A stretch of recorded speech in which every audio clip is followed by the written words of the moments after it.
Hello, I'm Andy Agathangelo, the founder of the Transparency Task Force and co-founder of the Woodford Campaign Group.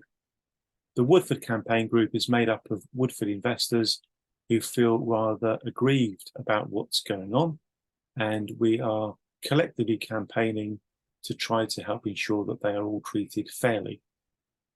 I'm about to interview Chris Walker, who has very kindly agreed to have this conversation with me, to have the conversation recorded, and to put the conversation out on social media.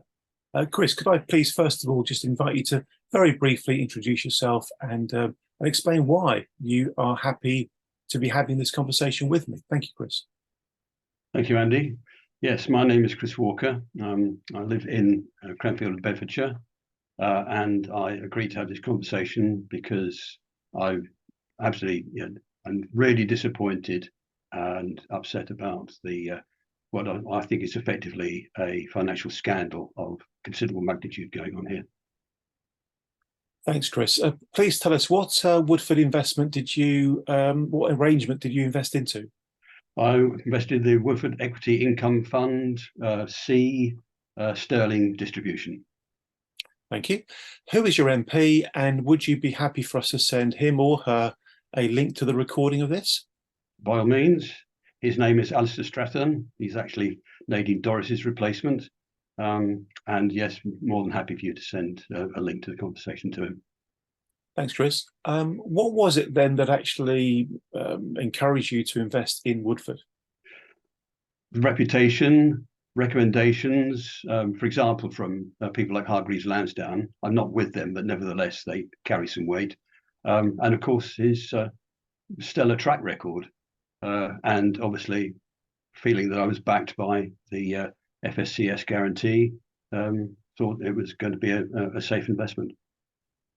Thank you. You indicated you're not with Hargreaves. Were you with any of the other platforms? Yes, I'm with AJ Bell. That's who I invested through. Thank you. And you touched on the FSCS. So what, if anything, Chris, was your understanding of what the Financial Ombudsman Service protections were and or the FSCS protections were?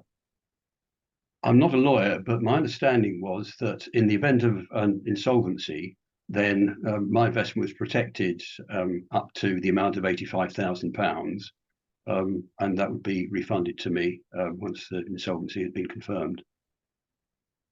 Thank you. And if you happen to know, and don't worry if you don't, do you have a feel for what the kind of pence in the pound compensation you would get in the event of the proposed scheme of arrangement becoming approved? And alternatively, what would you get if you know, in the event of there being a successful FOS claim on your behalf? I'm afraid I don't really know the figures, Andy. I know it wouldn't be very much at all. There are so many figures bandied about that I really don't have much of a handle on how much, but nevertheless, it certainly wouldn't be a great deal. So that relates to the scheme of arrangement. Do you have a feel for how much more or how much different the successful FOS claim would be compared to the scheme of arrangement? From what I can gather, the FOS scheme would be considerably greater if it was successful. The scheme arrangement, when I looked at it, I thought I'm going to get less than 10p in the pound on this. It's an absolute scandal. Thanks for your answer so far, Chris. What has the Woodford scandal meant to you? How has it impacted you? Fortunately, I'm not a large investor, but I do know, of course, of some people who've had tens, maybe even hundreds of thousands of pounds invested in this particular fund. It did, however, not I invested it via a stocks and shares ISA, and it reduced the value of the ISA by probably about 25%. Thank you. And in terms of the scandal as a whole, what do you think about the way the FCA has handled matters? It's an absolute disgrace. If you look at the figures and the way they work them out, it seems to be a nice, cosy arrangement between them and Link Fund Solutions. They make no account of the losses that we've made. It's just an arrangement between the two institutions. It's the investor, small investor like me, just hasn't been taken into consideration at all. And you've touched on this already. In terms of the scheme of arrangement itself, the proposed scheme of arrangement, any comments about that? Well, I suppose, yes, I've already answered that question to some extent. It hasn't taken into account the losses I and several other people have made. It's just a figure that somebody's come up with, and if agreed, it would let the FCA off the hook.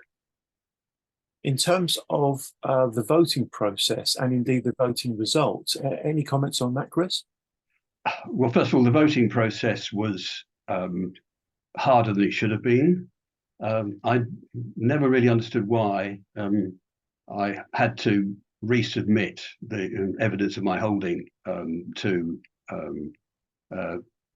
Chance, the people who were running the ballot, and it was just a very complex process, and wasn't helped by the fact that my platform, HA Bell, was very, very late forthcoming with the actual details which I needed to upload. I do know that quite a few people were just so put off by the whole process that they didn't vote at all. Chris, thank you. And your final question, is there anything else you'd like to share today? Only really, I think, the feeling that there is something sort of illegal about this. I think some of our statutory rights are being removed with this scheme arrangement. The scheme arrangement has always meant to me that the fund it's an insolvency practice. So therefore, surely we should be having input from the FSCS on this. I know this could take some considerable time, but it's surely if not strictly illegal, it certainly borders on it. On that note, Mr. Chris Walker, thank you very much indeed for your time today. Much appreciated. No we'll problem, very lightly edit the recording, get it out there, get it to your MP, and hopefully make some good use of it. Mr. Walker, thank you very much indeed. Thank you. Thank you, Andy.